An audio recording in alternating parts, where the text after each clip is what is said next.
So what is science?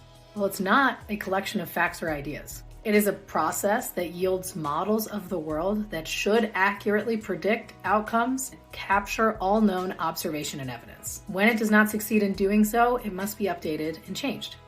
The scientific process starts with observation and it ends with observation.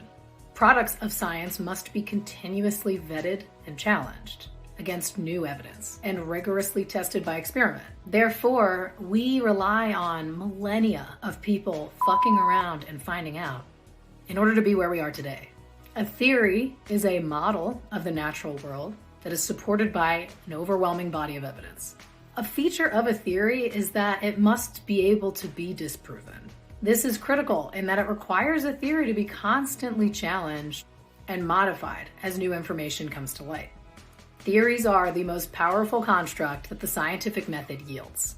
During the early evolution of science, which includes the early history of alchemy, the scientific method was still developing. Platonic beliefs held that knowledge could only be gained through reason and that observation was actually a distraction. It was revolutionary then to start messing around with experimentation with the fundamental idea that it could reveal truths about the natural world.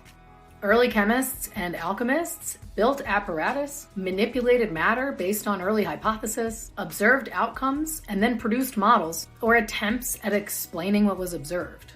Though much of the interpretation at the time did not withstand the test of time, thank you scientific method, the early makings of science started here, particularly chemical science. No doubt if you or I were born during that time and observed some of the outcomes of these experiments without the modern knowledge of matter that we have now, we might have likely come to similar conclusions.